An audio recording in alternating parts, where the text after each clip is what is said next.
चालाकी ले डूबी। मोहनलाल को अपनी चालाकी और होशियारी पर बहुत नाज था। वह अपने मित्रों को अक्सर कहता था कि वह जिस चीज़ या वस्तु की कामना करता है उसे प्राप्त कर लेता है। एक बार मोहनलाल को शहर जाना पड़ा।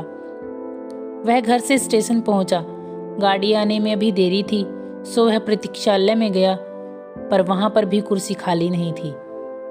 वह बैठना चाहता था। उसने सोचा और एक अटैची में लगे नेम प्लेट को पढ़ा। उस पर लिखा था लखनऊ। उसे समझते देर नहीं लगी कि इस अटैची के मालिक को लखनऊ जाना है। मोहनलाल ने जोर से चीखा, लखनऊ जाने वाली ट्रेन आ गई है। अटैची वाला व्यक्ति पहले हड़बड़ाया और फिर संयत स्वर से कहा, जनाब आप झूठ बोल रहे हैं। लखनऊ जाने वाली ट्रेन सामने के प्लेटफॉर्म पर रुकती है। आज वह 5 नंबर के प्लेटफॉर्म पर रुकी है, मोहनलाल ने कहा। उस व्यक्ति ने अटैची संभाली और चलता बना। मोहनलाल आराम से उस कुर्सी पर बैठ गया। थोड़ी देर पश्चात मोहनलाल ने देखा वह व्यक्ति तेज कदमों से चला आ रहा है। मोहनलाल की सिट्टी पिट्टी गुल हो गई। उसके वहां पहुंचने के पहले वह प्रतीक्षालय से बाहर निकल गया।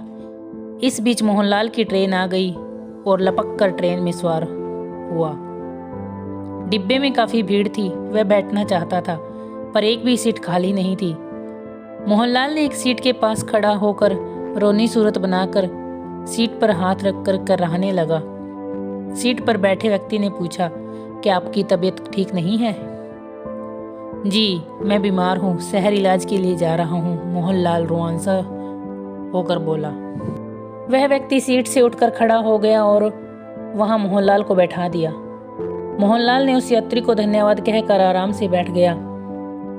काफी देर तक खड़े रहने के कारण वह यात्री थक गया। फलतः वह वहीं फर्श पर ही बैठ गया, पर मोहनलाल अपनी चालाकी पर मंद मंद मुस्कुरा रहा था। स्टेशन पर गाड़ी रुकी और मोहनलाल इठलाते झूमते डिब्बे से बाहर निकला। फर्श पर बैठा व्यक्ति उसे आश्चर्य से देखता रह गया कि अभी तो वह बीमार था। वह मन ही मन सोचने लगा कि यह मुझे मूर्ख बना गया। मोहनलाल स्टेशन से बाहर निकला। वह टैक्सी से जाना चाहता था, पर वहां एक ही टैक्सी खड़ी थी। उस टैक्सी में एक व्यक्ति बैठा था। मोहनलाल ने कहा, मुझे भी टैक्सी में बैठा लो, मैं आपको गंतव्य तक छोड़ दूंगा और टैक्सी का किराया भी आधा दे दूंगा। वह व्यक्ति राजी हो गया और मोहनलाल को टैक्सी में बैठा लिया। अभी टैक्सी कुछ दूर ही निकली थी कि मोहनलाल ने एक होटल के सामने टैक्सी वाले से टैक्सी रुकवाकर उतर गया कि मुझे इसी होटल में जाना है, और कहकर चलता बना। टैक्सी में बैठा यात्री उसे देखता ही रह गया। मोहनलाल होटल के काउंटर पर पहुंचा और पूछा, मुझे एक कमरा चाहिए। होटल वाले ने कहा कि सारे कमरे भरे हैं। मोहनलाल इस बीच होटल के ग्राहक रजिस्टर को पलटकर देख चुका था। वह निराश होकर होटल से लौट आया। उसने रजिस्टर में से एक नाम याद कर लिया था, भोपाल के महेंद्र गर्ग। मोहनलाल वहां सीधे एक टेलीफोन बूथ पर पहुंचा और उस होटल के मैनेजर को फोन किया। मैनेजर ने पूछा, आप किससे बात करना चाहते हैं? मोहनलाल ने कहा, भोपाल के महेंद्र गर्ग से। मैनेजर ने महेंद्र गर्ग को टेलीफोन लाइन पर लिया। महेंद्र गर्ग के हेलो बोलते ही मोहनलाल ने कहा, मैं भोपाल से बोल रहा हूँ, आपकी पत्नी की तबीयत बहुत खराब है, आप शीघ्र भोपाल आ जाएं। महेंद्र गर्ग यह बात सुनते ही घबरा उठा। महेंद्र गर्ग ने अपने मैनेजर से बात की और उसी वक्त भोपाल रवाना हो गया। घंटे भर बाद मोहनलाल फिर होटल पहुंचा और बोला, कोई कमरा खाली हुआ? मैनेजर ने कहा, अभी कोई कमरा खाली नहीं हुआ है।